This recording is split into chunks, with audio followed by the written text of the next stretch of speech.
show. This is your host Ray, and I'm on here with John, and we're waiting for a couple of guys to come on board. And we have just been chatting behind the scenes, and I've interrupted John to kind of just introduce ourselves and get the show started. But John, we're saying we need to blow it up, basically, innit? What do you reckon? Yeah, I mean, before the lockdown, I was like, Arteta's got his stuff together. He knows what he's doing. But after the lockdown, I don't know what's gone on because the more and more I think about it, John, the more and more I think, you know what the issue was? I think what Arteta was doing before the break was good stuff. We could all see there was a change. Yeah. But with anything, it's repetition. And the fact that the lockdown came, I think broke that momentum and broke that kind of, you know, that ingraining of what he was about, you know? His formations, everything like that have totally changed. It's gone, mate. His personnel as well. What's he using? Like, I'm all for giving kids a chance, yeah? All for it. If they're good enough, they play. But there's some kids there, they're not good enough, I don't think, yet. They might be. They've got potential, but they haven't even close to realising it. So, John, listen, we're going to come on to one young player in particular. And I kind of think we're getting to the point where Arteta needs to come out and speak about Martinelli. We're going to get into it later in the show because I want everyone to have a conversation about that one, to be honest. But for me, what the point, how are we doing, Sam? Can you hear us? Hello. Hey, Sam. Listen, we're just getting into it, mate. Thank you for coming on. Guys, this is Sam. On the last show, as always, comfy in bed while he's on the show. Oh, dear. But no, listen, we're just going into it about Arteta before and after lockdown and the changes that we've kind of seen. And the point I was going to make was the thing that was really working for Arteta was the left-hand side. And it was that combination of Saka and Martinelli. That's what was bringing the goals. That's where our threat was. Now, I can't see it. We're back to doing what we're doing. He stopped playing Saka in a left-back, but now he's playing him all over the pitch where he don't play. He played him on the right wing. He was anonymous against Man City. He might as well not have been on the field. He played him as a number 10 against Brighton. I'm like, that's not his position. Just play him in his position. You take away his most damaging aspect of his game, which is his left foot, swinging the balls in. Like, you know what I mean? Yeah. I don't understand it. It's like Arteta's just, that Corona's just messed his head. Listen, Sam, talk to us, mate. Where are you on this Arteta situation, mate? How are you feeling about it? Be honest. I think it was difficult to go to Man City, you know, to get any kind of result before or after lockdown. So, okay, but you can judge. You can't judge maybe how the team performed, if you like, against Man City. But what you can judge him on was the starting lineup. I think. If Willock's a number 10, I'm better than Messi, mate. I'll tell you. If Willock's a number 10, I am better than Messi. That is a stretch, mate. Yeah, precisely. That's what I'm saying. It's a stretch. He's nowhere near a number 10. Where has he ever created loads of chances? There's so many other candidates that you could play in that position. Yeah, before you went to Willock. I'm having it, man. So talk to us, Sam. Sorry to interrupt. And John, we're gonna try and have the method of our interrupt. Yeah, you're chewing away as well, mate, breaking the golden rules. But I'm gonna try and introduce you when it's your turn to chat, if you like, just so we don't get too much distortion. Yeah. So Sam, you were saying, sorry, talk to us, Arteta. I think it was difficult to kind of the first game back with Man City. It's always difficult to compare, and I know we had this discussion last podcast about the kind of squad selection, and the only thing I can think of was why he'd do it is for the simple fact that Because if his system, then he's completely messed it up and completely missed the mark. Which I'm not under the impression of you play your best team, your best players against best teams. If it's the system, then clearly that system would never work with them players. Even if it worked for 10 minutes, 15 minutes, even 60 minutes, somewhere down the line, them players would have faltered. But again, if you look at the injuries as well, I don't think we get a real full depiction of whether that system would have worked throughout 90 minutes, because you lose Xhaka, you lose Mari, and you have to bring on Luiz. Remember, the downfall of that Man City game was Luiz, so it wasn't necessarily... and we even had a discussion about who else could he have brought on. He couldn't have brought anyone else other than Luiz. So it's kind of difficult to say about the Man City game. The Brighton game, on the other hand, I'm not making excuses for him. I do think his subs towards the end of the second half were a bit suspect. You know, but there's all these rumours going around about Ozil, and I heard a couple of things. All right, so I'll stop you there, Sam. I'll stop you there, because we got a running order that we're going to try and stick to, and Ozil is definitely on the list. Definitely. I think what we're going to have week by week and show by show, we're going to have Ozil watch, and we're going to see where he factors, whether he's in the squad, whether he's in the starting lineup, whether he gets a pass from game to game, whether he gets an assist or shot. We're going to be watching it all, mate. Yeah, so stay tuned for that. But listen, I want to get back to maybe talking about the game, Brighton, and the issues in that particular game before we go back to the overarching issues, because I think it's good that we give the listeners some context in regards to the conversation we're having. So Brighton 2-1, we went up 1-0. What was it? Pepe, fantastic finish. John, do you want to talk us through that goal? Oh, the goal was fantastic. Like, I mean, as soon as I see it, was very similar to West Ham, but he caught this one better because he lifted it higher. Like, as soon as I see him shift onto his left, I was like, yeah, he's got it in the locker, isn't it? Like, he's got that, but he just, for the rest of the game, my words, he was so infuriating. Every single time he got the ball, he turned around and started running back towards his own goal. I was like, what are you doing? You're supposed to be here to be unlocking defences, and you're going back all the way to your own goal. So, yeah, fair play to him. He stuck. He stuck with it, and he got us a goal. And from there should have been one winner. Should have been one winner. So, Sam, can I bring you in just about the equaliser? Where did we go wrong there, mate? Because for me, that looked like a schoolboy defending. That looked like the type of defending me and you would see in grassroots, and quietly we'd be pretty pissed off. Let's be honest. Grassroots standards, Sam. I think the grassroots. All right, so it was Ceballos who was being the. Basically, the only thing I can think of is what Ceballos was trying to do was trying to defend zonally while was trying to defend the near, but like the short ball. It was rubbish. It was rubbish. Whatever it was rubbish. He basically got caught, basic. He basically got caught in no man's land, which is kind of like he didn't pick. But again, what he should have done was you go tight, you block the path to the area because you don't want him going to the area. All right, because then he has a better chance of creating something, which they did, and they went on to score. If you're playing a short corner, you want them to play out, which means that if they play it out to the edge of the box, it means your defenders have time to come up. Yeah, definitely. Press.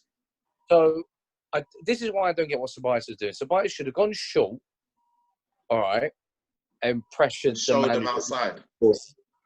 Yep, showed outside. Even if that player plays the short, then what you would have is a player from the area who will make the recovery run outside to pressure that player. And Ceballos can drop a little deeper and cover the player who stepped out. Sam, you know what? I think that was one of many sins, to be honest, because if I move you along a little bit, and maybe actually, you know what, I'll bring John in on this one. Rob Holding on the line. And I'll come back to you, Sam. Don't worry, mate. You can overanalyze this one. Don't worry. Rob Holding on the line, John. Talk to me. He panicked. You can see the guy is shot for confidence. He panicked. Like he looked like a rabbit in the headlights when it come in. He was like, I'm confused. Are we watching Premier League footballers bumbling and dropping all over the place, losing balance? Like they don't work on this week in, week out. Who scores the goal? Is it Dunk? Yeah, Lewis Dunk. He didn't know much about it, Dunk. He just stuck his foot out and Holding played. But he done enough. He did enough. The first rule of a defender when you're clearing from your box is you put it up. Because if you put it that way, there's always players there. You always put it up, and he scuffed it. If you're clearing your lines, you're going high and you're going wide. That's what you look for. Yeah, realistically. Okay, if your body doesn't allow it, at least you go high. Yeah, and you have some depth with your clearance. Mate, he's crumbling on the line. Mate, could you see a John Terry crumbling like that? He'd rather put his head on the line. Like, do you understand where I'm coming from? Like, real defenders defend.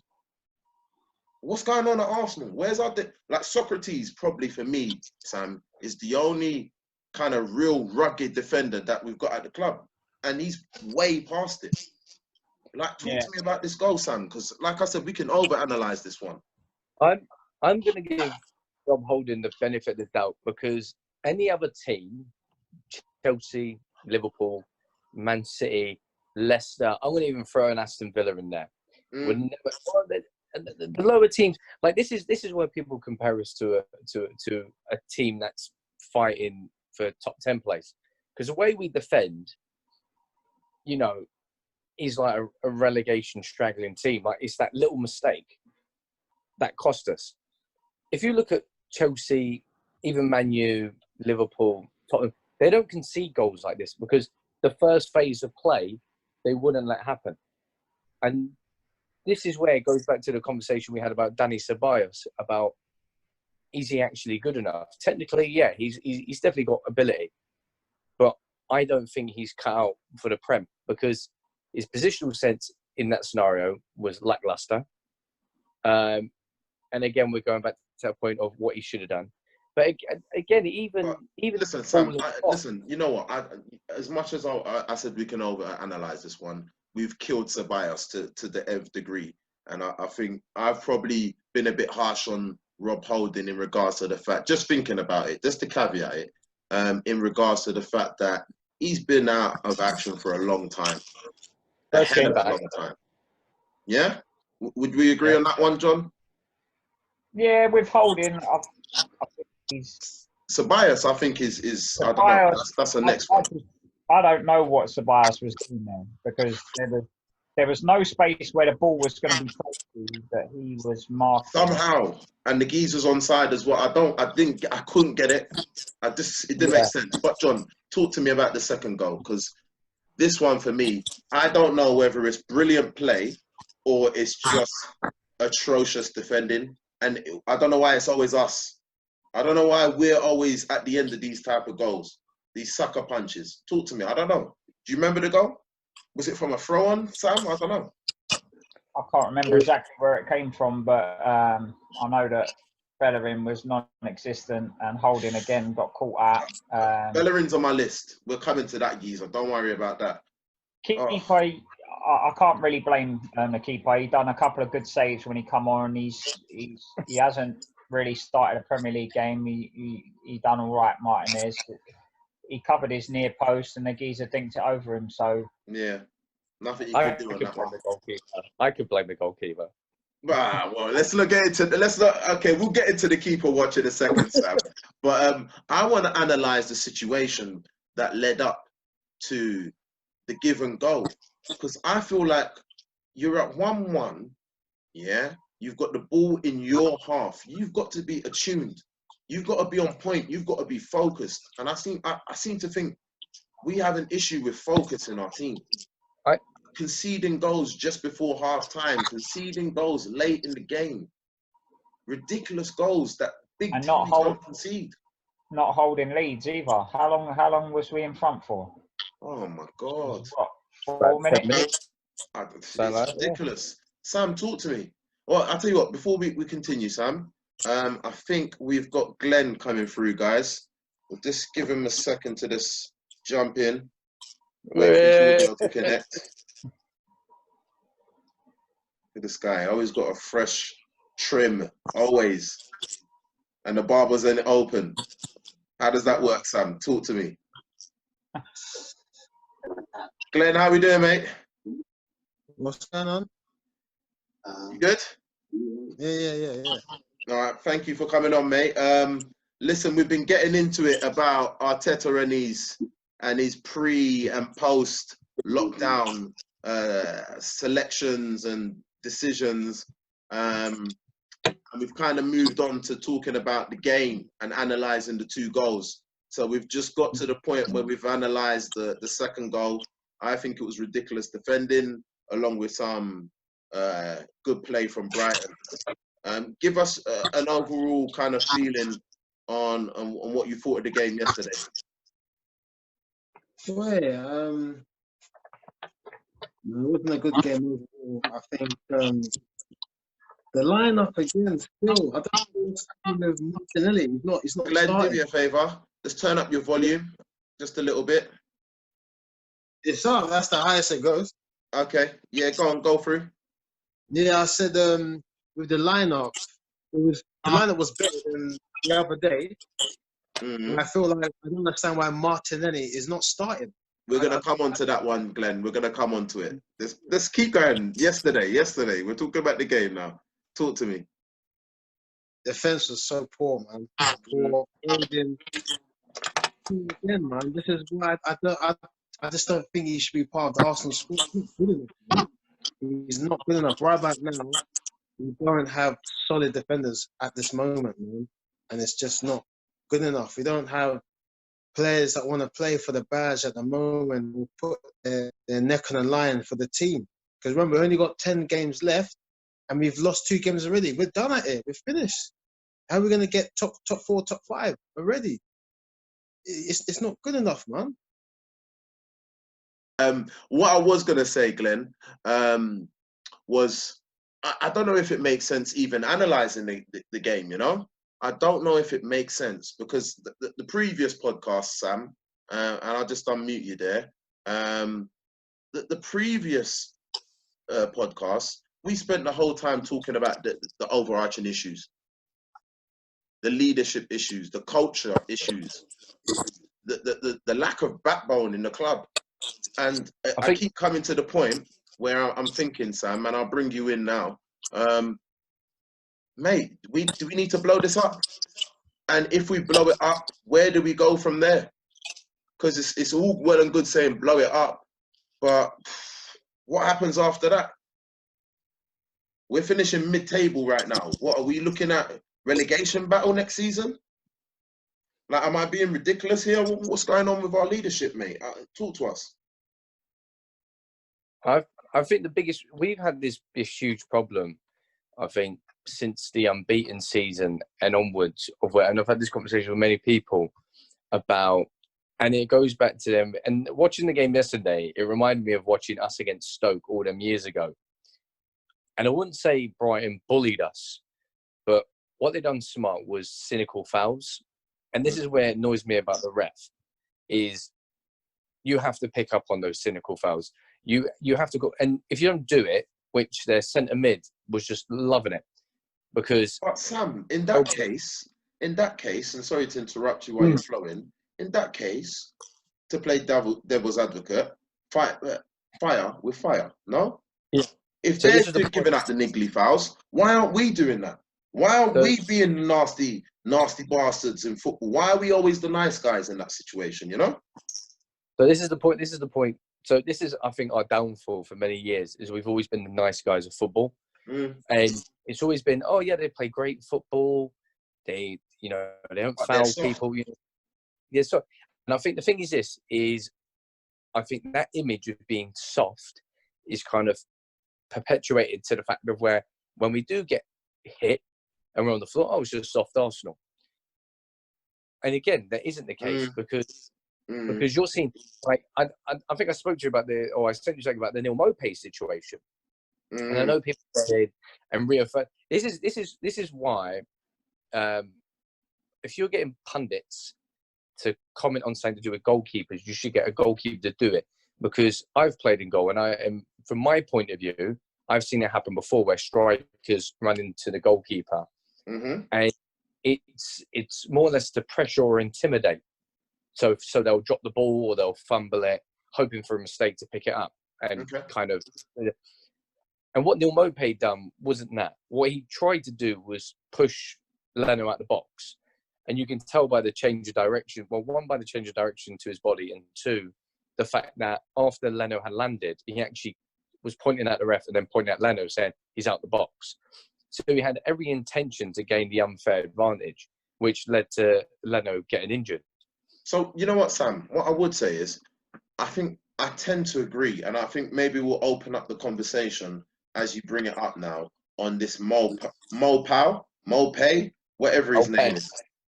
I didn't know who this geezer was before this game, and all of a sudden he's headline news. John, maybe I'll bring you back in, mate. Talk to me, because I tend to agree with, and maybe you can unmute yourself. Now, there you go, you're in. I tend to agree with Sam. I think this is a very cynical foul. I think at least it's a yellow card. And again, it's like, it's Arsenal. Oh, they're the softies, innit? So they're just trying it. Geezer, you know, if you knock someone in the air, mid-air, before they land, they have no way of stabilizing themselves properly. You knew what you were doing, mate. Agree or disagree, John? I don't know. You tell me.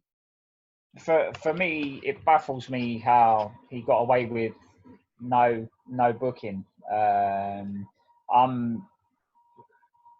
looking at it and I'm just like, that is at least a yellow card. I'm like, all right, he may not have intentionally went to injure him, but he intentionally tried to cheat, basically, and push him outside of the box with the ball.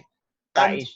Do you know what? To your point, John, to your point, look at Son earlier in the season when he injured, was it Gomez from Everton? Yeah, indirectly, yeah. Indirectly, he didn't mean to, but his actions led to a serious injury. Yeah. Same scenario, no? You tried to cheat and you injured a fellow professional and you didn't get nothing, not even a yellow. Oh, so anyway, and then he goes and scores the winner, John. Just to rub salt in the wound. Yeah, and I think that's what I mean. Normally, I would call Guendouzi a little bitch. Like he's one of them bitch players. Like that I don't really like to see. He whines and moans and does stuff that I don't like to see. But even I would have probably confronted him as well, like after, because he's giving it all the large afterwards, and I'm just like, you need to just shut your mouth, Maupay. Like you're a muppet as well. Like, my God, John. And do you know what? Do you know what? I'm gonna bring Glenn in because I got to laugh because Glenn, you're a bit of a big bully as well, innit? We all know that, innit? So when you're seeing, this is what got me. When Leno's coming off the pitch, did you see his reaction? Yes. Okay. So from time, one of your teammates gets injured and he's coming off the pitch and he's interacting with the player that's injured him in that manner. What does it mean, Glenn? We can't lose this one. Furthermore, we're going to bully this guy on the pitch. Am I lying, Glenn? Yeah, of course. Come on. How many times have we played football together, furthermore, and someone's tried it with me or someone's tried it with you, and then me, you, and Max are after that player on the pitch? Yeah, straight. Correct? Yeah. But So I think what happened with the Arsenal boys? Arsenal, they're just not that way inclined, man. They're not the bullying type, man. They're not. I don't know what it is, but it's nothing exclusive. It's been like this for years, where they're just not mentally tough and physically tough, innit? They don't mind getting rolled over by any team. Arsenal, for me, is the weakest Premier League team, hands down. They just get bullied by anybody. Don't matter. Are you saying weakest Glenn, sorry, let's clarify. Are you saying weaker strength-wise, mentality-wise? Both. They're always getting buoyed off. Always. Why? I'll tell you what. Let me bring some of the other boys into the conversation as well. One second before I go off, yeah? Because I remember when Sanchez was one of the only players that used to be a fight in the team. That used to get onto the local team that you thought you got fight. And then even Bellerin that made the complaints. Oh, you know, we don't like Sanchez. He complains too much. He moans. That's passion, bro. That's what I'm saying. The Arsenal team, they're not passionate, man. Sam, talk to me, man. I think Glenn brings up a very good point about the mentality of the club for who knows how long. Because I feel like we've, like you say, from the days when forget about the days when we was losing to Stoke. What about the days when we was losing to Bolton and Sam Allardyce was just doing us over? There was a mentality problem there. How long has this been happening for, Sam? I think the thing is this is endemic, and I think it's one of the things you could say what Wenger had done to the team was he was quite passive. And you hear some of the old interviews, some of the older players who go, if it all kicked off between the players, he'd disappear. And it was more reliant on the leadership of the players to handle scenarios between players. So if two players kicked off, he wouldn't deal with it. And you expect your coach I don't But Sam, that's all well and good. Sorry to interrupt, and I'll come back to you. That's all well and good when you've got Vieiras, and Ian Wrights, and Tony Adams, those type of players in your dressing room. But when you've got some of the melts that we've got in our dressing room, you cannot have that kind. Do you know what I mean? That laissez-faire type of attitude. There's no way. So talk to us, Sam. And we haven't had good enough players to do that for a long time. So sorry, keep going. So I agree with you there. I think that this has been an issue for many years. I've said this, and I think we've all had countless conversations of we're the nice guys of football. We don't put the. I think one of the best games we played was the game when we came back from 1-0 down to beat Barcelona. And I think the whole point of that game, or I think we drew 2-2, but the whole point of that game was when Barcelona got the ball, it was cynical foul. Slow down their play. Don't let them play their tiki-taka football. It was break them down. And I think by the 60th minute, they got frustrated. And I think that's when I think we did have Arshafin came on. I think we came back from 1-0 down to win 2-1. But it was that style of play that every team done to us, which was pull on the shirt, little tug here, cynical foul. Now, I don't agree with cynical fouls. I think it should be a sending off. If you're, again, it's a bit like a dive, a handball. See, I disagree with you, Sam. Sorry to interrupt there. And I think this is part of the problem at Arsenal. Yeah, we're too classy to do the dirty work, to do the dark arts. And I'm gonna let you come back in, and I'm gonna come to you, John, afterwards. We're too classy to do the dark arts. But if you're in the ocean, I always say this: if you're out in the ocean, you're gonna get wet. We're playing in the league with 19 other teams that are all willing to do the dirty and all willing to do whatever it takes to win. And we are not doing 100%. Yeah, when it comes to doing the dirty work, if you like. And we haven't done that for a long time. I'll let you finish your point, and then, John, I'll bring you in. Sorry about that. That's right. I agree with you, and I do agree. We have to start doing it. Is that kind of style of football. We have to, like, Wenger ball, when all that smart, that's in the past now. We're no longer good enough to do that. You've seen it. We don't have that speedy play. When the ball does get into the final third, we ran out of ideas against Man City when we got to the final third. We ran out of ideas against Brighton. We had to score a wonder goal, and it was a wonder goal. But, you know, we're not going to get that chance, or we're not going to score one goal every game. We don't create chances. We're not that creative, free-flowing team we were 2-3 seasons ago, or like 6-7 seasons ago for that matter. And I think, you know, and we have to start getting to this mindset. And I think fans, also the club, have to get out of this mindset of we're that team that we were 20 years ago or 15 years ago. Talking about mindset, Sam. Talking about mindset. And I'll just jump in there because it brings us back to the point about mentality. John, talk to me, man. Like I'm at that point where I don't know what the solution is, innit? We all know what the problem is. we all know that the mentality is shit at Arsenal. Yeah, let's be frank about it. It's shit, and it doesn't matter what generation of players it is. It seems over the last 4 or 5 years, we just have mentally weak players. Now, how do we solve it, mate? I don't know personally. Well, we've got to have a mass. It's a mass exodus is needed. There's mass clear out. I'm talking Oh mass shit! because I'm not being funny, but the whole thing that this stems from is you've got bang average players earning 50, 60k a week at Arsenal. We're giving chumps 50, 60k a week. Yeah, we're giving these shit players like Mustafi 100k a week. 100k a week? You fucking mad? Like, what the hell? Like, no other team is doing that, and no other team like flies their youngsters straight up the pay grade. Like Bentner, because his favourite number was 57 or something, they're paying him 57k a week when he was there. Bentner. This is Bentner, man. Yeah. I'm like, come on. We've always Oh. people, and we've signed them on 3-year contracts. Skillaci, another one, 70k a week he was on. He was on a 3-year contract. The guy was dead. He was dead before he was born, man. He was dead. The geezer should never have played football, and he's there. So we keep giving bang average players. You give bang average players, you're going to get a bang average mentality. It comes along with the bang average players, and we've signed so many bang average players and put them on a decent wage. What they got to play for? They pay their rent. They buy their house. They buy their Ferraris. They don't give a shit, man. They don't care about the badge. They don't care about the club. And they haven't got no mentality. That's what it is, man. And they know it's an easy wage there. It's easy wage.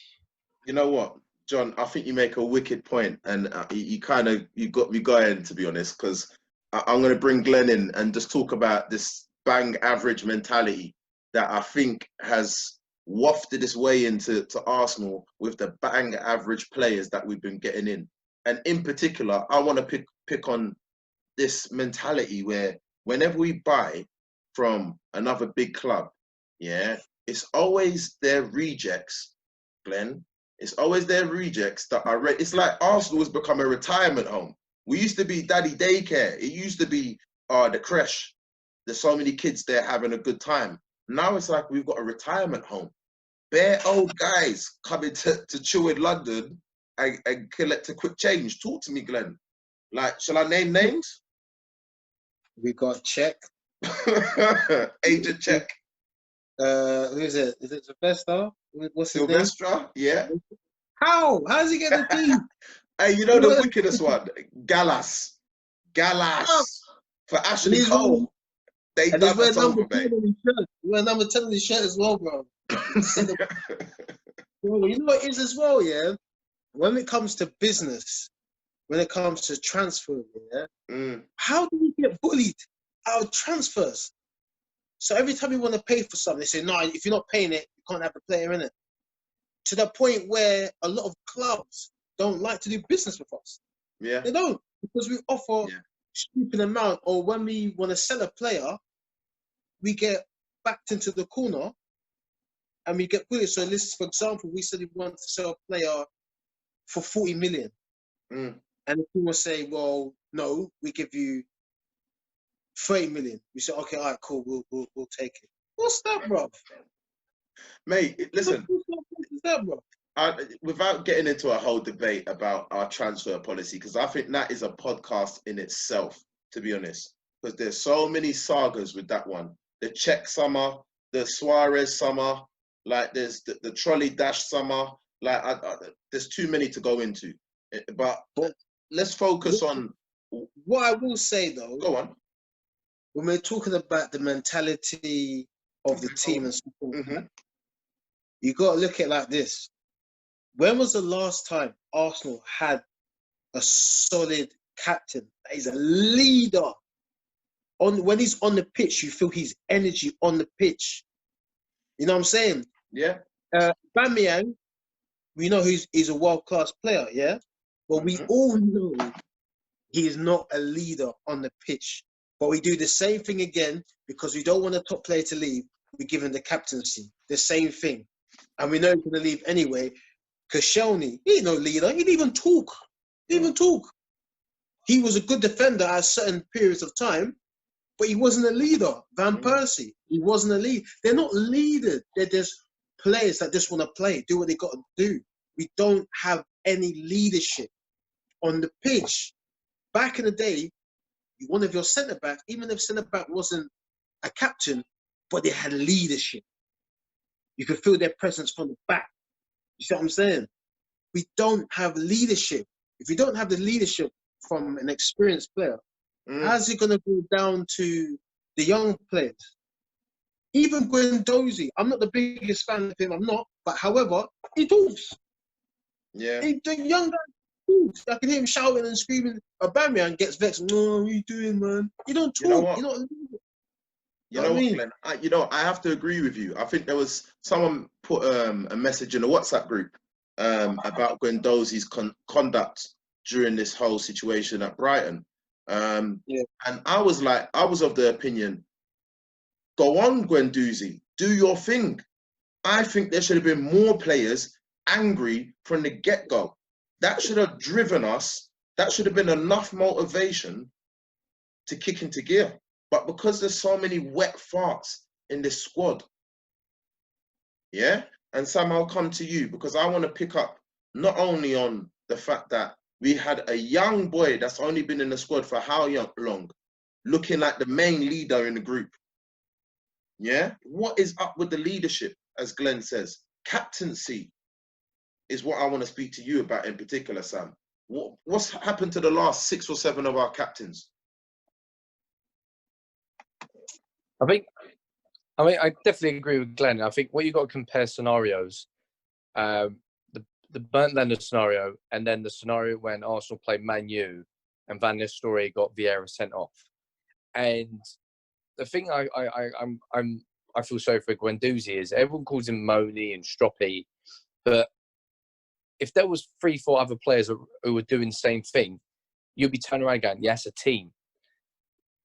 And I look back on that scenario with the Van Nistelrooy penalty, and you had Lauren, Parla, Keown, like several other players. And I think the problem that we have at Arsenal at the moment is, and again, it isn't just about the captain.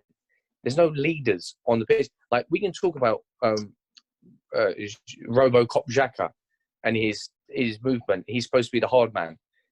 But all right, if he's the guy they look up to, Sam. But the thing is, he can't command respect. I've seen players like him where all the gear, no idea. Like he can talk like it's like you can't play football. Like you're not of the standard, so I can't give you that respect. We need, not only do we need good players, but we need players who are willing to, like John said, fight for the badge, fight for the team. You know, and it needs to be a team effort. And it's just for years and years and years, and going on the captaincy situation, even that whole Emery situation of I let the players vote for the captain. You're the manager, you're the coach. You look at your team, you assess your team. Who's the leaders? Who's going to be the person when the chips are down is going to pick everyone up? And I agree with Glenn. Aubameyang isn't the guy, but I don't see who else, you know, who can pick the team up. Xhaka seems like the hardest player. But again, Xhaka, if Xhaka's losing the ball or he's having a poor performance because he's easier to close down, and I'm looking at my captain doing that, how's my captain going to inspire me? When this is the endemic problem with Arsenal at the moment, and I get the impression that, like you said, Ray, I wouldn't even call it a retirement home. It looks like a bit of a youth club, kind of. Everyone shows up to training, it's all laughing a joke. We go to the match. Win or lose, doesn't matter. Like John said, we get a paycheck and we leave. And it just doesn't seem... And I think I can't remember if it was Fabregas or Van Persie said it. I think it was Fabregas. He said, we lose a game, and I was upset. I was in tears. I would be so angry. I remember we get on the bus, and people are having a laugh and a joke. I'm like, how can you be having a laugh and a joke? We just lost. Why don't we Fabregas? Yeah.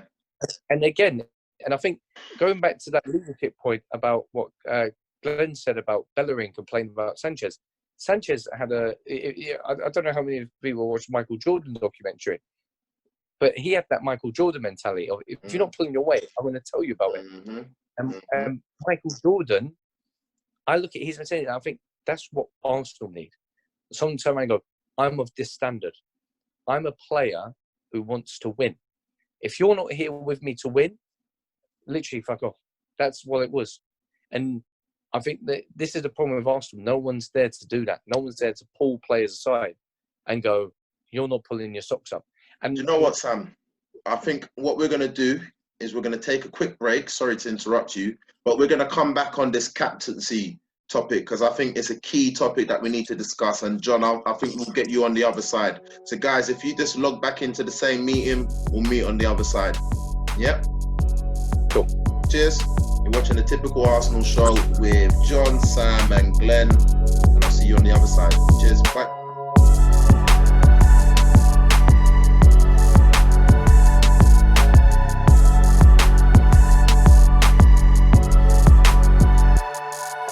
Okay, and we are on the other side with Typical Arsenal. And we are just waiting for the gang to get back on. And we are going to keep going. We are discussing the Brighton versus Arsenal game. But realistically, we are discussing Arsenal as a whole because it has been ridiculous for the longest. And I think there's no point dissecting one game. You know, just as in the Man City podcast, if you haven't caught that, go and catch it. It's up on all platforms. We had to discuss the overarching issues, you know. Hopefully we should have the guys coming back in right now and we will crack on. Hey Sam. How you doing? I'm back. Yeah, John, you're back in. Yeah, man. Perfect. Late as usual. We shall crack on, and Sam, apologies, but I'm just going to bring John in because I think it's a worthwhile conversation to have with everyone in the group furthermore about captaincy. John, I'm just going to lay it down. I'm going to lay some names down. So Aubameyang. No, not good enough. Xhaka. No. Koscielny. Who? Koscielny. He wasn't a leader. He wasn't a captain. No way. Who was before Koscielny? What? Mertesacker? I'm having Mertesacker. I am. I'd say. You know what? Okay. You know what? Let me clarify that. Sorry. He had the attributes off the pitch, but he didn't have the performance levels on the pitch to be a captain. Is what I would say. Apart from the cup final, which I give him his dues, he stepped out like he was going back in time. Like he played his best game that I've seen in like 10 years. Like from him. But if he had to play 3-4 days later, I think we would have seen the effects of that Chelsea that game. Do you know what I mean? Jesus. He would have been finished. But yeah, talk to me, John. Like the captaincy, it's not been taken seriously at Arsenal for a long time, has it? See.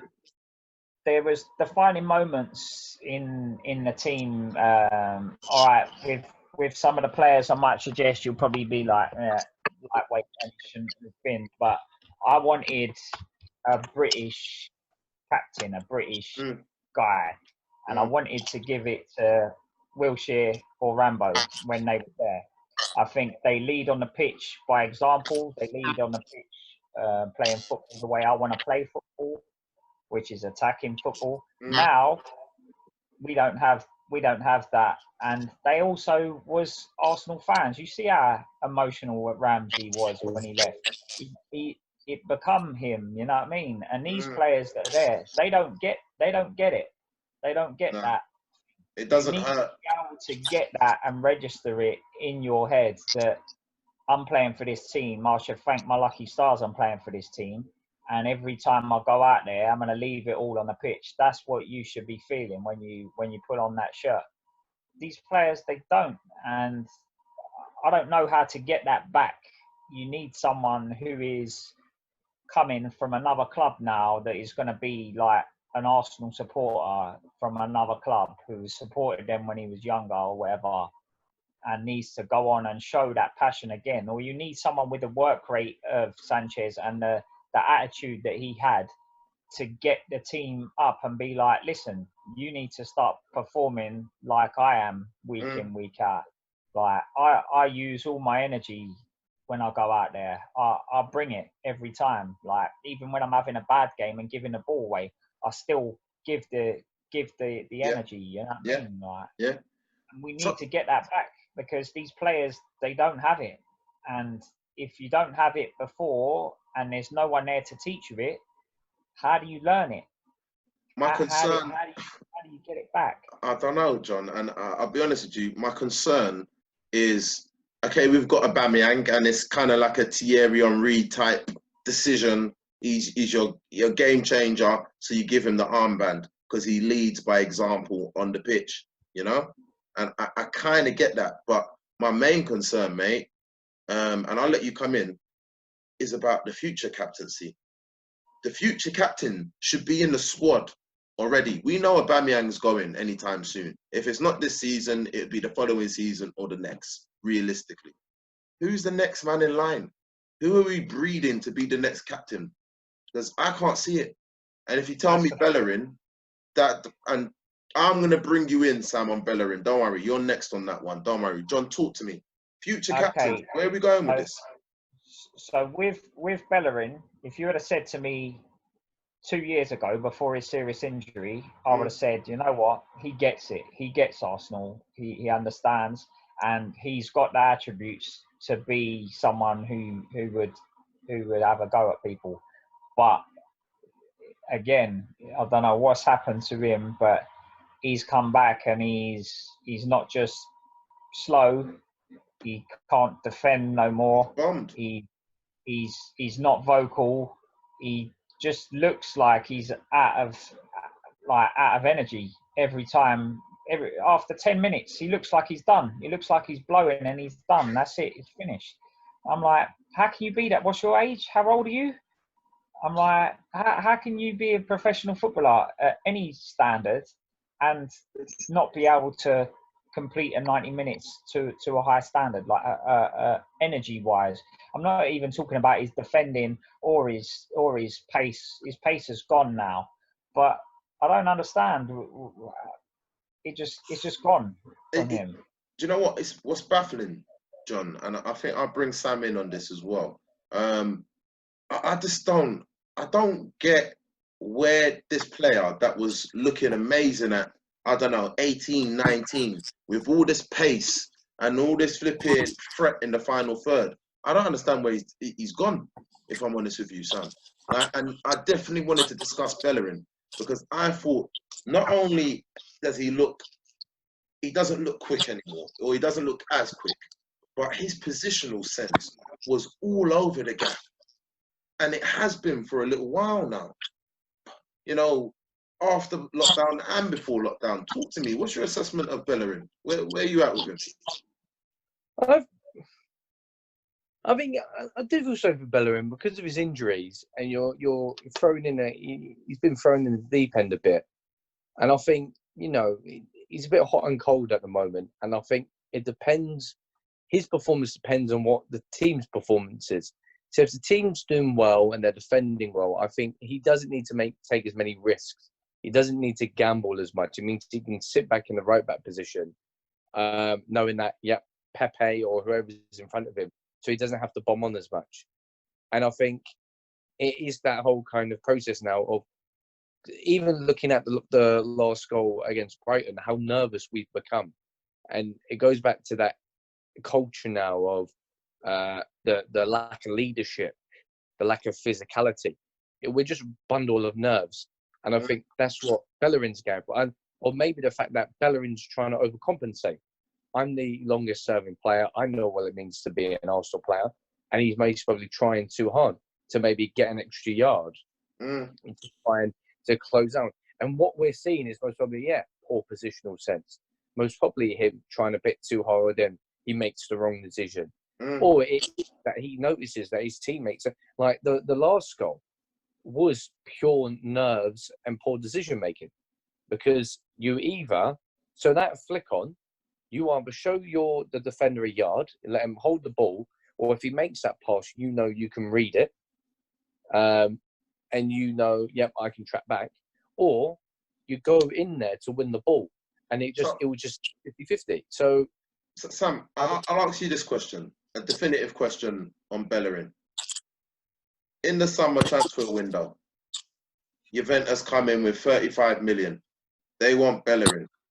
What are you saying as the money man at Arsenal? You can't. I think the thing is you can't sell Sam, it. you know what? I'm not going to let you have anything but a yes or a no. No, you got to keep him. Okay, thank you. That's what I needed from you. Thank you. Very concise. Glenn, I'm going to bring you in, mate. I'll let you have a little conversation about Bellerin, but I more want to talk to you about Guendouzi, if I'm honest. But Bellerin, where are you at with it? If you had the choice, would you sell him 30 to 35 million? Juventus? Someone outside of the Premier League? Does that work for you? I'd rather sell him and put my ex-girl as right back any day, bro. Come again. So explain that for the listeners that might not catch the lingo. What are you saying? Are you for Bellerin? You're for selling him, basically. He's dead. He's dead weight. He can't even cross a ball. Still to this day, he can't cross. Why, bro? Why can't you cross? You're professional, and you've been the player that's been there the longest. You train every day, and you can't cross. I don't understand. I don't train. Michael Cross. I don't understand, bro. He can't cross. He's lost pace. I'll put on bare weight, and I'm still fucking quick, bro. How? How has he lost bare pace? It don't make no sense, bro. He's lost bare pace. He's had a serious injury. Yeah, but it's not, bro. You know what it is, yeah? One thing you got to understand about injury, yeah? Obviously, it's physical, isn't it? But it's mental as well, man. Mm-hmm. You've got to fight through the injury as well. You know what I'm saying? Of course. And if you see recently when Arsenal playing, everybody's playing on that right side flank, you know? He's getting bullied. Yeah. He's getting bullied off. Yeah. When Saka's on the left, people are more shook of an 18-year-old that's barely got an experience than flipping Bellerin. Yeah. He can fuck off, man. He can play at Market Road if he likes. Dead. All right. So listen, just to close it on Bellerin, I think it might be knee-jerk to sell him in the summer. I think just because of the major injury that he's coming back from, I think you give him a season. To add to that, like John was mentioning, he's one of the leaders in the group. Like realistically, if we're looking at a future captain, John, like we were saying, it might well be Bellerin. And that's what's upsetting me, because I don't think he's performing. And we're going to do the same thing that we always do with our captains.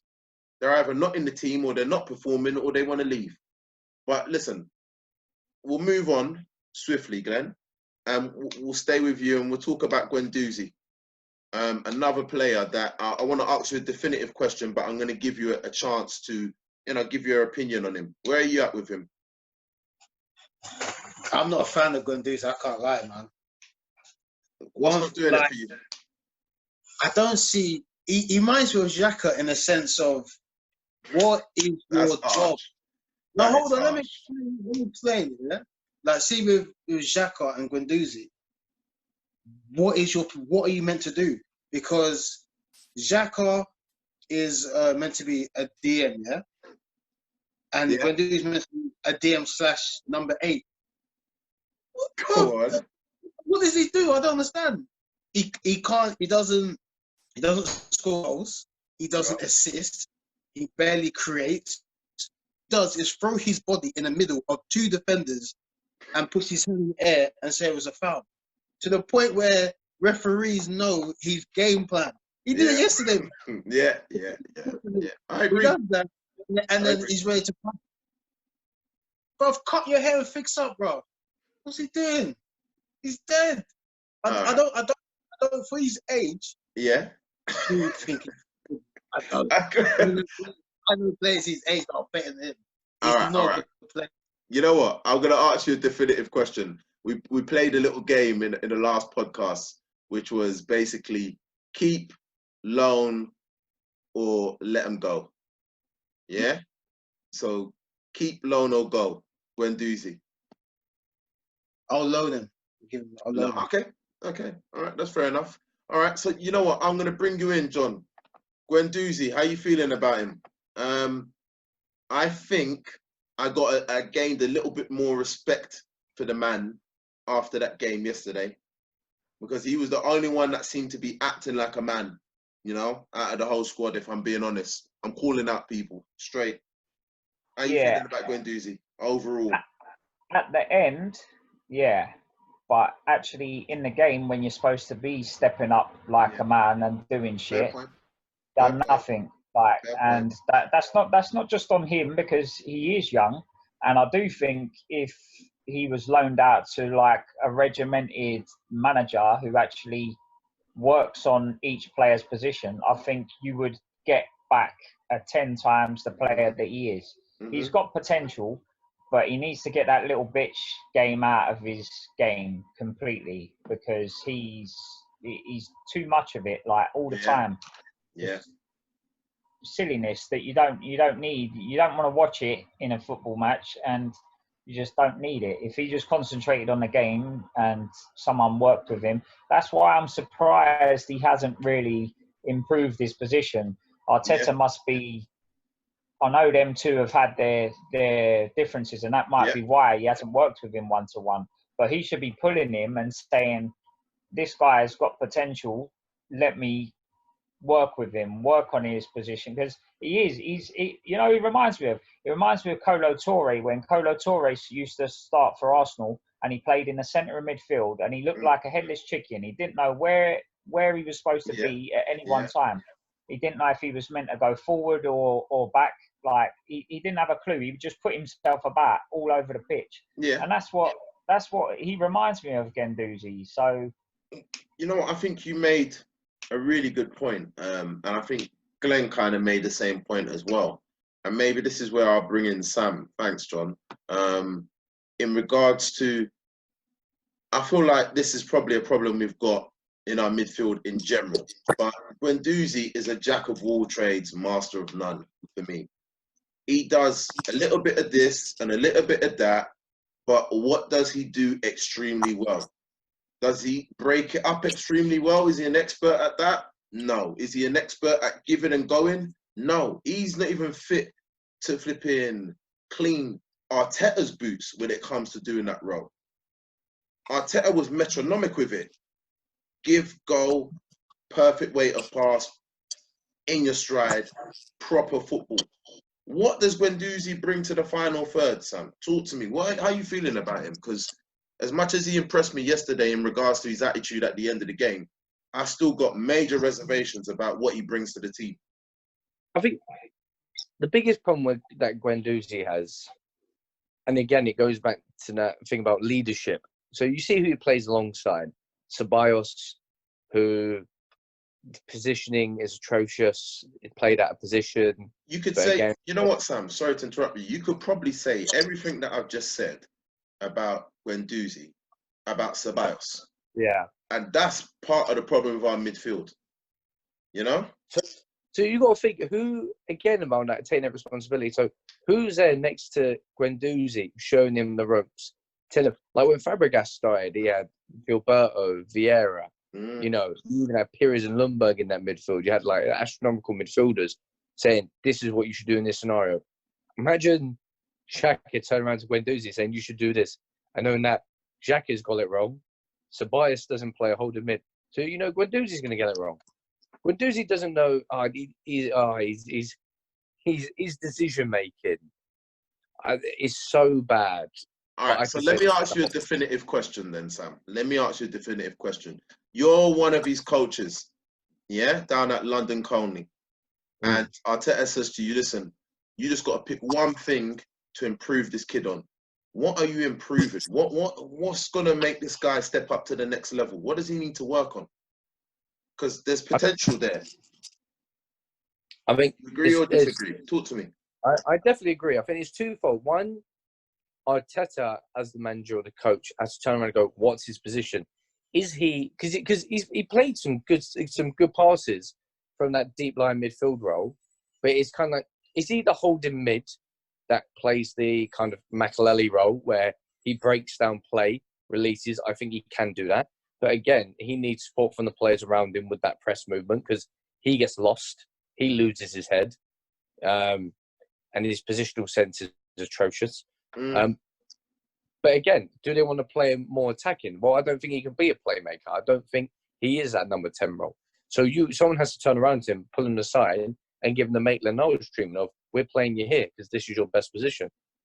And we're going to coach you on that, and then teach him about the positional aspects. And say, this is how you play that role. No ifs, no buts. So, you know what? I think John's making a fantastic point, and I think I'll bring him in, Sam. Thanks for that. And John, you're just saying to me, or you were just saying over the chat, if you were asked that question by Arteta, what's the one thing you're working on? Because we can never get a straight answer from Sam, innit? It's never, there's a question, yes or no, he's going to come up with maybe. But what do you think it would be? What's that one thing you're working on? Yeah, it's positional. Positional is first and foremost. You have got to know, as a player, you've got to know what your position is and what your best position is to play in before you can go forward with anything else, working on your passing, working on your 1-2s, working on your crossing, whatever it is you need to work on. You need to know what position you're best at. And he doesn't know what position. He's halfway between attack and defence, and he doesn't know what to do. He's like stuck in the middle of both of those. Like as I said in the chat as well. For me, he's one of the only players in that team now that we've lost Ramsey and we've lost Wilshere, we've lost players like that picks up the ball and can actually drive with the ball, run with it. The only problem is he doesn't know what to do with it once he gets to where he's going. He hasn't got a clue what he's doing with it. So, like, he has got potential there, and I think if I doubt they'll look at a loan, but that would help him. Like if he got stuck with a regimented manager who was good at like coaching players into a position, then that would do him the world of good. I would say Arteta would be able to do it, but for me, there seems to be a problem between him and Arteta, and I think the only reason he's actually playing this season is because Torreira's injured. If Torreira weren't injured, he would be in that team straight away, 100%. Guendouzi wouldn't get a look in there. And Xhaka now as well, so he's going to probably, even when Torreira comes back, he'll probably still stay in the team because we haven't got the players there. And for some reason, for whatever it is, he doesn't want to play Ozil. He'd rather play people that have never played number 10 in their life as a number 10. So dear. All right, you know what? Let's give Glenn that question as well. Give him a chance to answer that one. Just on the one thing that you would improve, Glenn. I kind of agree with John, if I'm honest with you. When I look at Guendouzi, he is all over the gaff. All over the gaff. And I kind of think, even if you don't know what your best position is, the coach is giving you a position to play. And you must go through tactical work all the time. So why is it this guy is here, there, and everywhere? I don't know. What do you improve, Glenn, furthermore, is the question. I agree with John, man. I think what John's saying is right. I think you see him drive a little bit of the ball. When he gets to one point, he just stops. And he doesn't know what he's doing. Should I pass? Should I cross it? Should I shoot? I can't even remember the last time this brother had a shot, you know? Man, I don't know. He doesn't have an impact on the final third. I think what he needs to improve on is his decision making. It's so poor. It's so poor. And do you know he's what? Do you know what? He's at that age. He's at that age where he needs to just step up and know what he wants to do when he receives the ball. Either play, pass the ball long, or he wants to pass it, get the ball back, have a shot. He just don't know what he's doing. He's reckless, man. Yeah. You know what I would say, Glenn? Just before I move on the conversation, just on a final thing about Guendouzi that really struck me as you were talking is I think he doesn't know how to give and go with correct weight of pass. I think that's what I would work on. Release the ball early. You can do it in 1 or 2 touches rather than 6 or 7, rather than running up to the player and then releasing the ball. I think he's got a nasty habit of doing that. Run into a player, bringing all the pressure with him, and then releasing it off. You know, so I think that's what I would work with him. Just 1 and 2 touch, keeping it a bit more simple. He knows to hold the ball for ages. Yeah, he really does like to hold on to that ball. He does. Yeah, he does. But bringing it, moving it forward, even Glenn, staying with you as well. We have had 7 subs, yeah, 7 subs in 2 games that haven't been enforced, yeah, by injury. 7 in 2 games, and out of them, those 7, not one was Martinelli. Talk to me. Do I need to say more? Is there a question I need to ask you after you hear a fact like that? I don't know if someone is going behind closed doors. I don't understand what this guy has to do, because he is our 2nd top scorer after Aubameyang. This is his 1st season. He's having a fantastic season. He oozes confidence. He's what you want on the ball, whether he's starting or you bring him on 20, 30 minutes later. He's so passionate. He wants to do the best for the team. But he can't. How is Willick getting ahead of him? I'm saying. Stop killing the young players, man. Give the young boys a chance, please. It's the truth. It's the truth. We all know Martinelli has something special. He's a gem. We know this, innit? Let the brother play. I don't understand why he's not even getting a game. Everybody has gone past him. Everybody. He might as well just be at home playing Fortnite with us or something, bro. I don't get it. He's a special player, bro. He should be playing. He's the only one. Because remember, what you got to look at as well, yeah? I think they said, like, with our midfielders and our wide attackers, we're not scoring goals. We are not scoring goals. No. And that's poor. But this guy, he either creates, assists, or he bags a goal. One of the 3. You know, the sad thing is that I think it must be a disciplinary issue, because you just got to look at the boy's stats in regards to his goals to game ratio, yeah? And you know that the boy is due a goal, okay? We've been in 2 games where we've had scenarios where we've needed goals, and he's not been seen. I'm sure right now he's still our 2nd top goal scorer behind Aubameyang. Yes, So explain to me. You know what? Sorry, Glenn. Let me just move it on. Sam, I'll bring you in, yeah? Martinelli. How and why and explain to me the logic, please. I'm scratching my head here because we had a lack of creativity. A major lack of creativity. Watching the Brighton game and watching Lacazette, I think that's his last chance. I'm incredible watching this geezer. Yes, the geezer's got movement.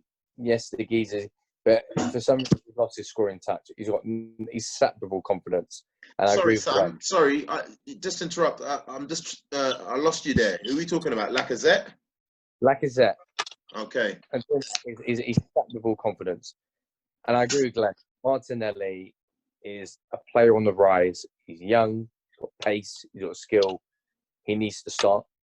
That goal against Chelsea, you say Kante slipped, but it takes a mature head to carry the ball from that distance, to go 1-to-1 in a big game. You're 10 men down to equal. Well, no, it was 1-0 down at that point. Yeah. But to go 10 men down and just to slot it beyond the keeper the way he done. I put Lacazette in that position, and Lacazette misses. He's sapped with all confidence, and I see. We said about last thing about Eddie in the last podcast about, and I said the guy can't pass, he can't link up play, he can't hold up. Martinelli is miles head and shoulders above these guys at the moment, and needs to be starting the game. The reason why, I think you almost probably hit the nail on the head, Ray, about it. It could, like, we can only hypothesize about these things because we don't know what's going through or what's happened.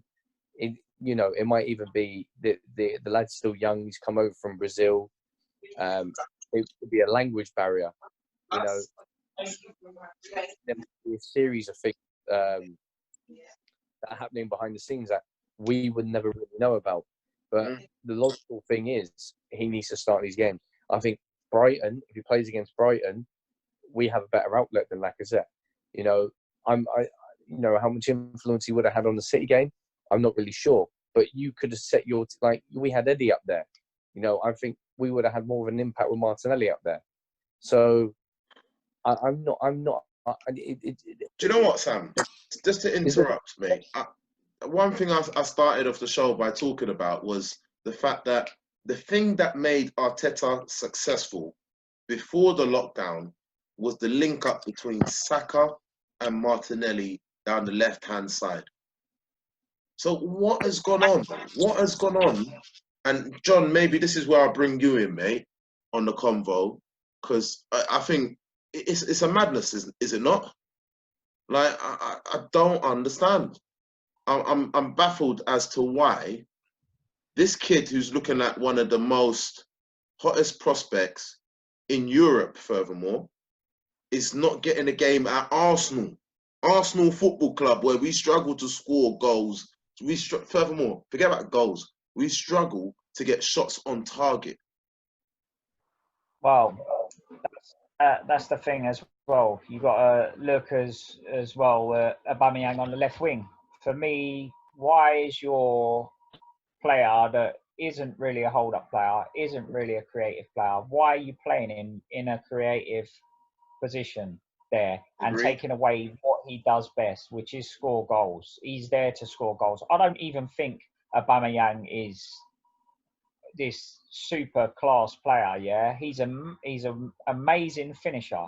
That is what he is, a world-class finisher. When you give him a chance, 9 times out of 10, that's hitting the back of the net. He's a finisher, but he isn't the complete player. So to play him on the left, you're taking away you're just taking away your main threat. You're taking him completely out of the game. Exactly the same as what he did with Saka, John, moving in. Even more, John. Sorry to interrupt. I think you're taking away from the team, because not only have you not got a striker, your elite striker in the number 9 position, but you've got a left winger in Aubameyang who isn't a dribbler. He's not a deliverer either. Well, that's it. He's not whipping balls and he's not taking on players.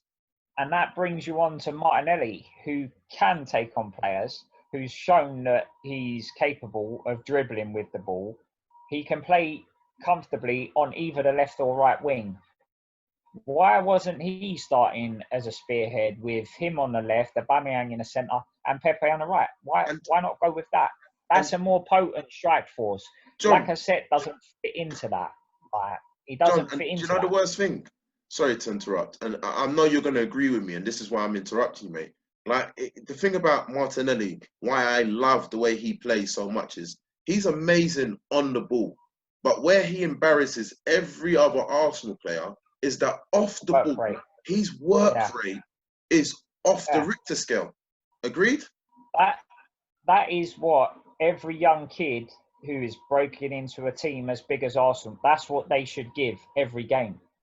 When I look at the others, like I don't want to bring them up because I know they're young, but to put them down, and I look at them.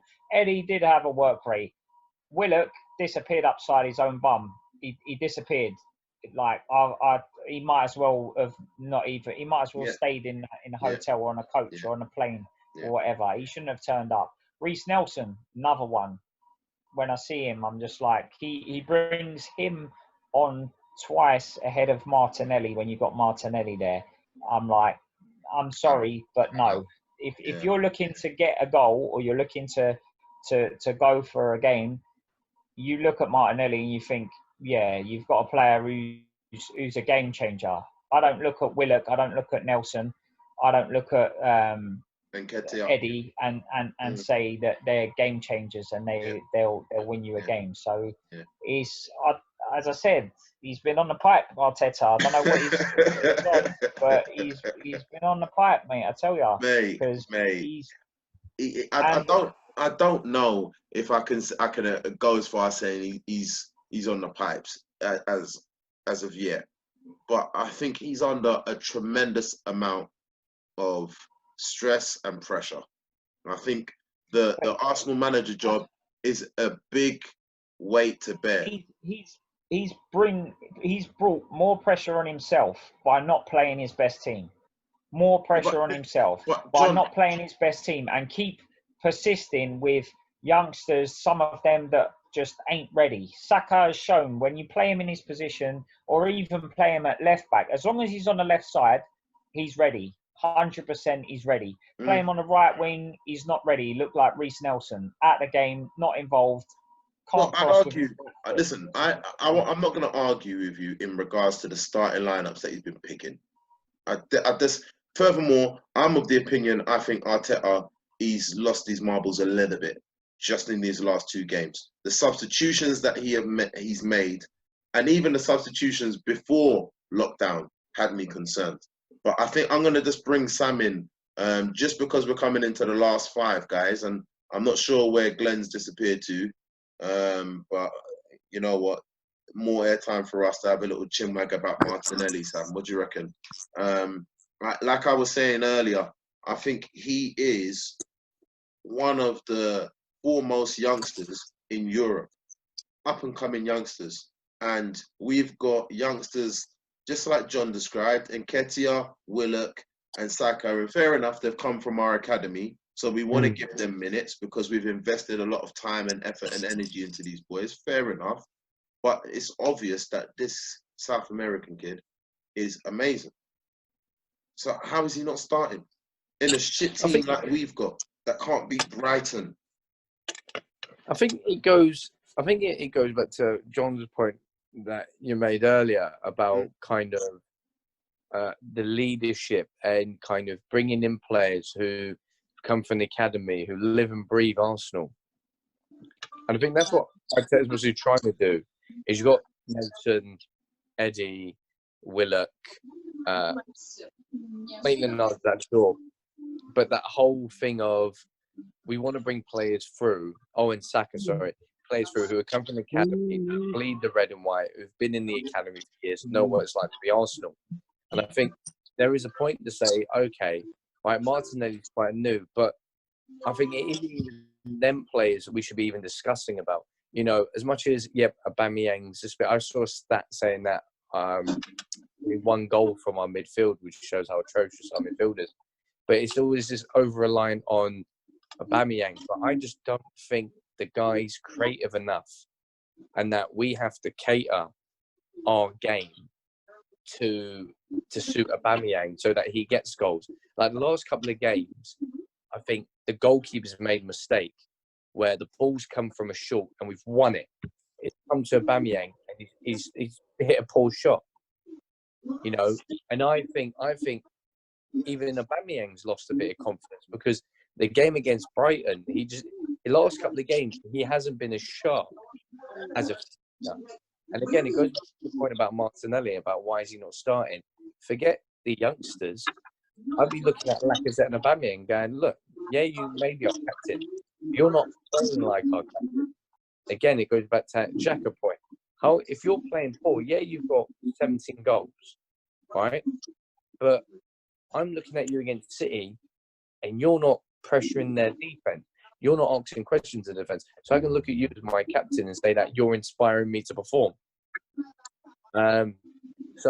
Martinelli has to be. This is where you go back to your point, Ray, about blowing up the squad. I think you don't have to look within it and say, all right, let's start from scratch and get players a bit like George Graham done when, you had a young Merson, Ray Parlour, Tony Adams, Michael Thomas, Rocastle. These guys are like 21.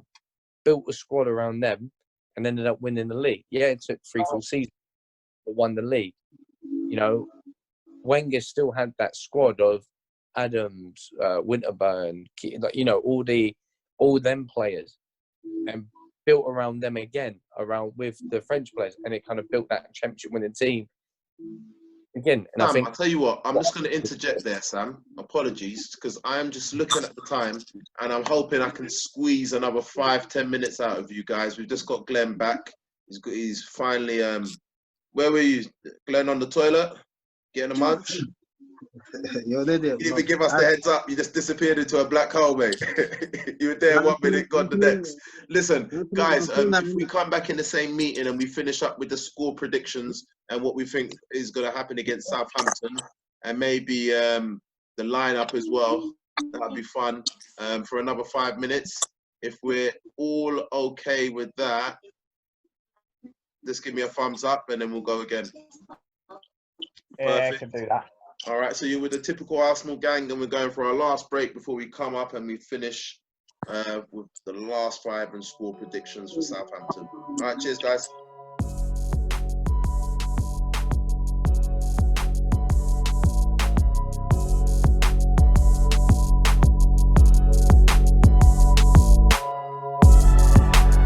Okay, back on the other side with the typical Arsenal gang, and you're with your host, Ray, and we are just waiting for the rest of the team to get in. As I said just before we went on a break, we are going to be going in and delving into the Southampton game in regards to the starting lineup and predictions in terms of the scores. So we'll give the guys a second or so just to get back in, and then we will get it cracking. What's going on? John, perfect. You're first in, mate, so we come back to you straight away. Early worm gets the bird and all of that. Let's talk about Southampton. I think we are away, or are we at home? Let's just have a look. We are away, indeed, and we don't do well at St Mary's. No, Generally. and I watched the Southampton game the other day, and They played well. They look decent going forward, They did. and not too bad defensively either. Yeah, it's gonna come down to team selection. Arteta's got to get his head out of his ass. It's as simple as that. Yeah. Team selection is not good enough, and if you're going to carry on playing number 10, as I said, no one wants to talk about it, and everyone hates him. But you've got to play Ozil. You have to play Ozil. Right. He's the only player. I know I've opened a can of worms, and you could hold. That's for another show. I think we need to do a specific show on Ozil. I think we do. We need to do an Ozil special. But you need to play your strongest players, and if you're playing that formation with a number 10, there's only one number 10 in the old Arsenal squad. You don't have a Joe Willock. It's Joe Willock. I said maybe try Pepe there as a change and try that. But other than that, we have one number 10, and his name is Ozil, and you need to play him. You need to start with Martinelli. You need to start with Aubameyang in a striker position. Otherwise, we are going to be dead and buried by half-time against Southampton. Dead and buried by half-time. Yeah, dead and buried. And you want to hope that Torreira is fit, because that midfield is looking a joke together. I don't know what's going on with them together. They don't seem to have no cohesion at all. Ceballos looks like he's already packed his bags and he's going to Spain. This will probably be his last game because his loan is only up until the 30th of June. So after that, he's done. Oh, well. But then where else? Who else have we got in there to go in that midfield if Torreira doesn't get fit? I'll tell you what. Let's do it. We'll I think we'll bring you in as well, Sam. You have to bring back Ozil. If you're going to play a 3-man midfield, you have to bring back Ozil. Have to. So listen, just look at his. It's going to be a 4-2-3-1, correct? It's going to be a 4-2-3-1, definitely. All right. We know who's going to be in goal. We're all agreed, correct? Well, it can't be Leno. He's injured. Well, so it's going to be Martinez, isn't it? Who is piss poor, by the way. He's piss poor. You're not having him at all? I didn't think any of the goals were his fault, to be honest. He was the first one, yeah, I'll give a little leeway because he shouldn't have held it. But the second one, as much as there was a defensive error, his goalkeeping was shoddy as hell. Yeah, okay. All right. Well, listen, we'll do a goalkeeper special at some point, Sam, and then we'll get you into kind of. I'm sure you'll be very detailed. Yeah, a bit of analysis. Let's go. So listen, let's do it. Let's crack on through. We've got our GK Martinez, yeah. Centre back pairing. This should be fun. Sam, we'll come to you first. What do you put? You've got no choice. I think it's Mustafi and Holding, isn't it? Saliba could be possibly coming back. He's not eligible until next season. He's not registered for this season. No, but I heard there's an emergency thing because the amount of injuries we have had. He can actually be recalled on an emergency base. I wouldn't want him to come into this mess of a season and be tarnished with this nonsense. Anyway, he's not coming in for. Listen, the fact is, he's not coming in for Southampton. That's the thing. Yeah. So the only two people you can have is that youth player Holding or Mustafi, and it's going to be Holding Mustafi. So it's Mustafi and Holding all round. Is that agreed, John? Yeah. Agreed. So right back, I guess again. Have we got a choice? Bellerin all round. Left back, I'm going to be controversial with left back. Go for it then. Go for it. I'm going to say put Saka left back. I don't think Tierney is fit enough to play, and Kolasinac is just a headless chicken in left back. I'm going to say bring in Saka because I'm going to say bring in Martinelli ahead of him so that you have that link up again on the left wing. Yeah. Okay, Sam. I'd say Tierney. Disagree? I disagree. I'd say Tierney. I think after last game, Saka was so much more effective on the left wing. I know that if we had a 5-man midfield, so 3 centre-backs, sorry, not midfield, defence, so 3 centre-backs, 2 wingers, or wing-backs, I'd have Saka playing. But if we're going to have a 4-man defence, Tierney left back, Saka attacking left mid for me. Okay. I think I'm going to go with Tierney as well, purely because I think he's got a lot of the attributes are probably outside of the dribbling side of things that Saka brings to the left back position. And I think if you're not going to play Martinelli, which he doesn't seem to want to do, well, I guess it's our choice. I'm trying to think, what is Arteta going to do? But if you're not going to play Saka, Martinelli up there, you might as well play Saka up there. Have Tierney behind him. I think that could be a strong left side. He's not going to do that either because he wants to fit in Nketiah or Lacazette into this team, a square peg into a round hole, and it doesn't work. Well, listen, we're going to get onto the fun now. We're getting into the madhouse that is our midfield.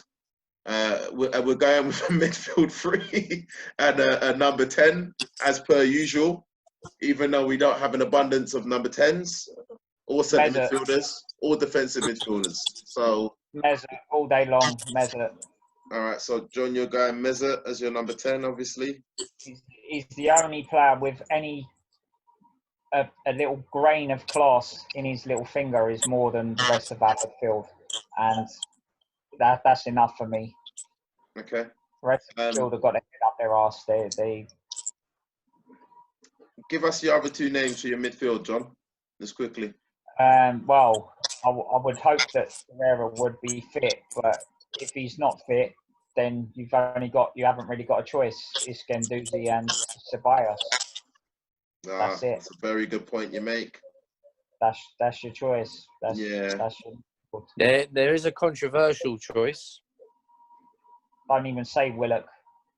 No, I don't even Willock. It worked for Chelsea. No, it worked for Chelsea. And I put David Luiz in centre mid. Oh, no, stop it. Anyway, listen, you know what? I'm not even going to pay that credence. I'm not even listening to you, Sam. You're trying to banter me off right now with those. No, I'm not. David Luiz. Listen, let me bring Glenn into the conversation. Glenn, we've just been chatting about starting lineup for Southampton. And we've agreed that pretty much the goalkeeper, the centre-backs, the right-back pick themselves. Okay? So what I need to know is who's going to be your left back? Tierney, Saka, or Kolasinac? For me, That's a beautiful picture there. Tierney. He just froze. It was glorious. I should have taken a picture. Jeez. Sorry, mate. Go on, left back. I'll say Tierney. Okay. Yeah. Tierney. So we've got, just so you're updated, obviously Martinez in goal, Mustafi holding centre back, right back Bellerin. Now we're talking about the midfield. John, you've just gone with Mesut, Guendouzi and Ceballos, purely, literally out of necessity, because who else is there? Are you throwing in a Willock? Sam or Glenn? No. Anyone shouting for Willock? I'd go for Luiz, Guendouzi. Luiz is banned. He's been sent off twice. Guys, I've just muted Sam because we're not doing this. We're not doing this. He's been sent off twice anyway. He's banned. All right. Can I make my point? Can I Firstly, Sam, got a 2-game ban. John's made a fantastic point. He is not eligible for the game. Yeah, fantastic point, John. Done the conversation. Simple. Luiz at DM. Listen to you. He's getting spun at centre back, mate. Think about what's going to happen at centre midfield. Jesus. Glenn, let me bring you in, mate, please. Sorry, Sam. Let me bring Glenn in on this. Midfield. Are you bringing in a Willock? No. Thank you. All right, simple. So we're all agreed pretty much. Guendouzi, Ceballos, and I guess Mesut at number 10. Yeah? If you're going with a 10 on the pitch, then yeah, it has to be Mesut. All right, I'm gonna change. I'm gonna go with Ceballos and Guendouzi sitting in my pivot, my double pivot, but I'm gonna have Pepe as my number 10. Yeah. Yeah. That's what I said. He could try Pepe. He's the only other player I would try there. Yeah. Because I think Mesut's legs have gone, to be honest. I don't think he's interested. So I can't see him having the impact that we need our number 10 to have. I think he's still relevant there because we don't have better. Okay. And it's simple Fair enough. as that. Fair enough. All right. So I'll tell you what, John. We'll do it individually then, and as I'm chatting to you, we'll start with yourself. Just quickly, your front three. Go, give me the names. Front three would be Aubameyang in the centre, Martinelli on the left, and I'd play Pepe on the right. Okay. I guess I'll come to you, Sam. Talk to me. What do you reckon? I'd keep Mesut in the playmaker role, and my front three would be Saka on the left, Pepe down the middle, or the Pepe on the right, and Martinelli down the middle. And forget them. No Aubameyang. He's crap, man. That's a stretch, mate. You went far. Mate, that's meme worthy right there, mate. The honest to God. The man's not crap. Look at his goal scoring record. Stop it, Sam. Stop it. Let me save you there. Last two games, he did not ask questions of the Brighton defence. Brighton, right? And you're supposed to be this world-class player, but you don't ask questions of Man City's defenders. No, but Sam, let me stop you there. Let me stop you there, because as much as I'm not an Aubameyang fan when it comes to him playing in the midfield, I agree. He's not a high-touch player. He's not technical. But what Aubameyang is elite at, is movement in behind the defence. Yeah? Getting into goal-scoring positions. He might not always score, but him getting into goal-scoring positions, he's elite. So what does that rely on? It relies on having players that can feed him. And now you're talking about the Arsenal midfield. Who in that midfield is good enough to feed Aubameyang on a regular basis? I'm not going to let you answer that question, Sam. Sorry, apologies, just because we're pressed for time. and I want to get Sure. everyone's starting lineup complete, and I want to get predictions in as well. All right. But we'll continue that debate, Sam. I think we need to have a couple of separate podcasts on certain players and individuals. So where are we, Glenn? We were talking about the starting lineup, and we're talking about our front three. Who you going with?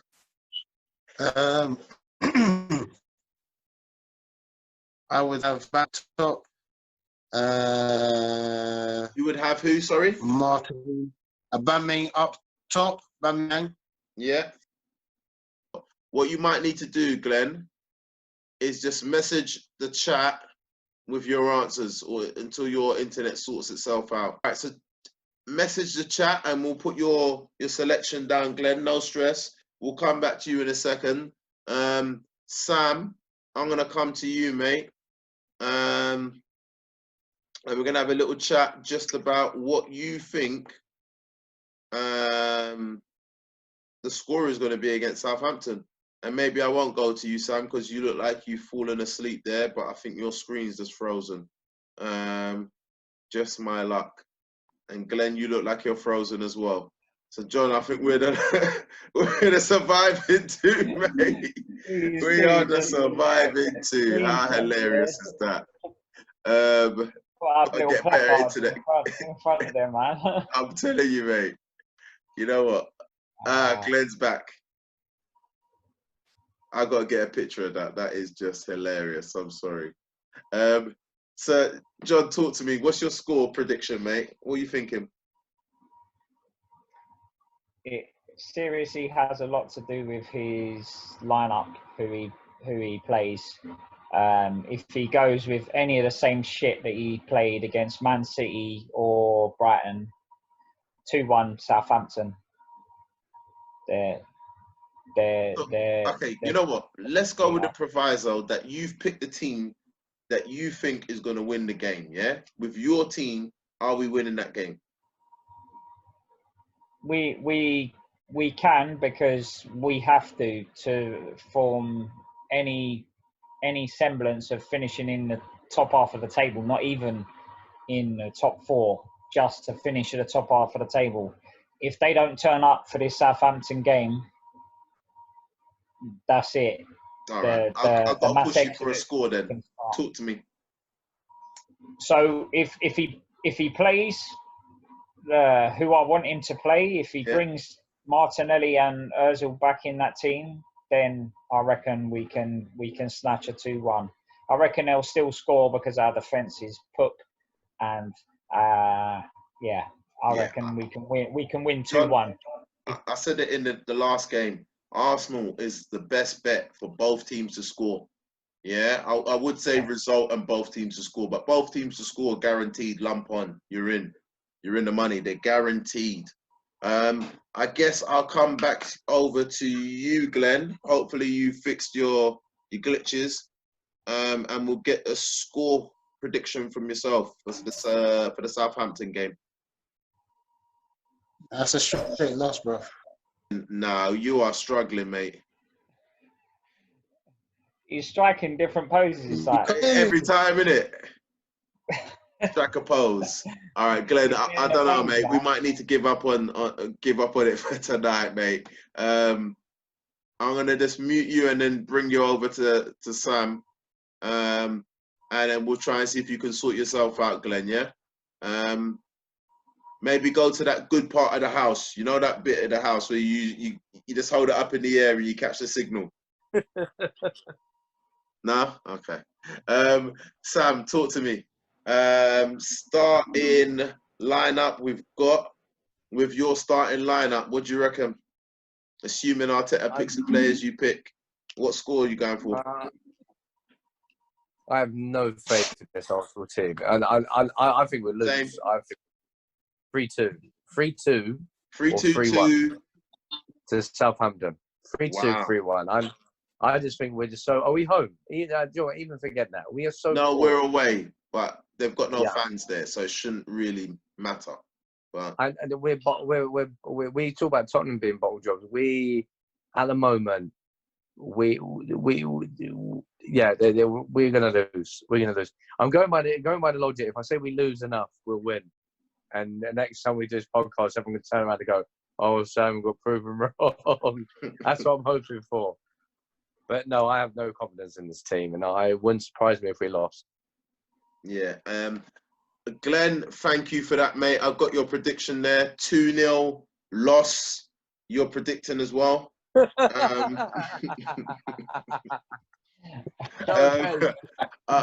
faith. Listen, I think you're bordering on a little bit unwell if you've got faith in this Arsenal team right now. That's what I think it's got to. I don't think you can literally putting money on Arsenal is like throwing money into thin air. I don't have faith in this team that he's been playing, but if he brings the players in that I want him to bring, then I reckon we've got a chance, because we've always got a chance going forward. If you put that lineup, that is a more balanced lineup, attacking wise, and it's creative.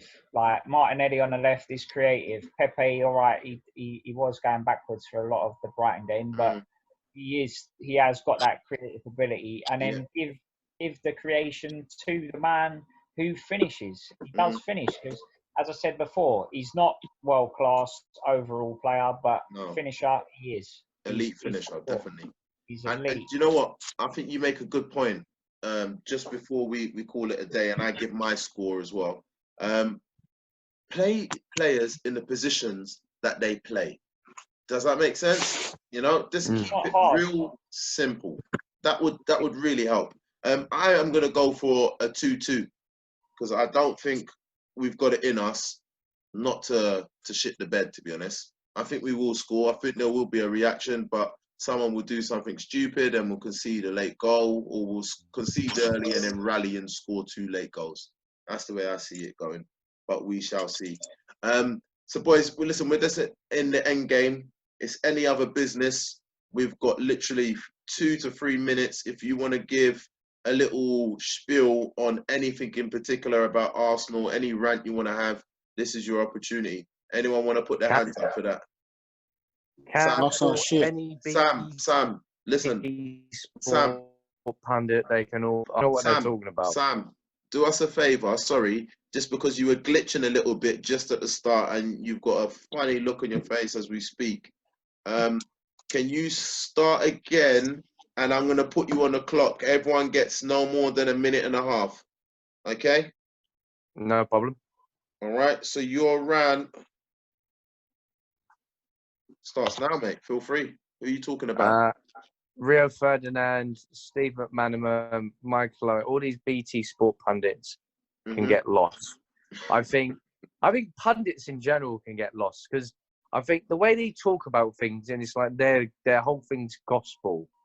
And I admire the tactics, I admire the in-depth, but there's too much unbiased conscious going on with these pundits.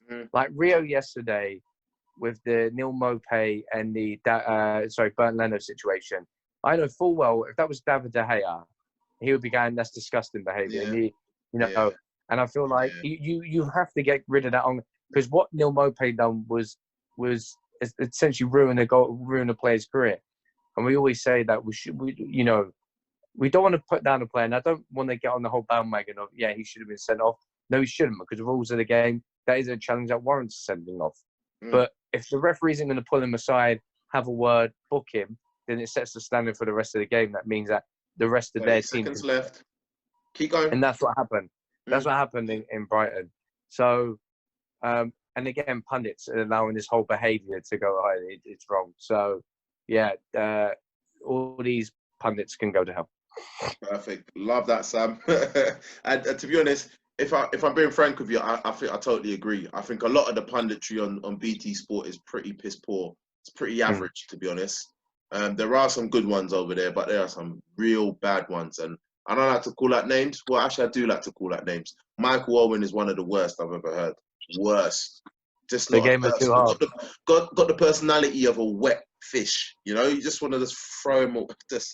Anyway, listen, John, any other business? Have you got something you want to just give us a quick spiel about quickly? Anything to do with sport, football, or you good? Nah, not really. I'm good. I'm not really feeling the football since it come back. I didn't watch any German football when it come back. I didn't watch no Spanish football when it come back. I started watching the Premier League. I'm like, this is dead. I don't like it. It's dead. It looks What's shit. dead for you, mate? Though, what's dead? It's dead. There's Do you think? All right. Let me ask you this question. John. Yeah. If Arsenal had beaten City and beaten Brighton, do you think you'd still have that opinion that still the same? It's dead. It's, I don't know if I believe you, John. I don't know. I was watching the match yesterday, the first match on BBC, and don't get me wrong, there was 2 decent goals scored in it, but it was dead. The game, it didn't feel real. Not the same, innit? The atmosphere is not the same. It didn't feel real to me, and it's killed as well the teams. Well, not against us because we're shit, but the teams in the relegation, like it's killed their it has. It killed has. them. Home advantage don't mean shit no more, like, you know what I mean, like, and yeah, for me, I don't like it. I didn't watch I didn't watch the German league and I didn't watch the Spanish league, but started watching the Prem and I was like, nah, I'm not feeling this. I started with the first game, the Sheffield United Aston Villa, awful game to start with, but it just went downhill from there for me. I haven't liked one game that I've watched so far, and I've watched 5 games. So. John, mate, you said you didn't have a rant, and then you kind of just sprung into one. Lovely, and it was perfect timing as well, mate. Bang on, 1.5 minutes. I love that, mate. Ever the pro. Now, Glenn, we're gonna try this one more time, mate, and I don't know if it's gonna work for us, but talk to us. Why can't you hear me, bro? Can you hear me? Yeah, we can hear you now. You can hear me, yeah? Just about, mate. I don't know if we're gonna run with this, mate. You're gonna have to sort out your internet. All this talk business, mate. You got to jump on a Sky. you know what I'm saying? That Sky BT are terrible as well, mate. So I don't know, mate. I don't know what we're saying. Can you hear me? Just about, mate. Go on. Let's see if we can try it. We'll try it for 30 seconds and see if we can get something going. Anything that's kind of grinding your gears. Arsenal are shit. Yeah, they're shit.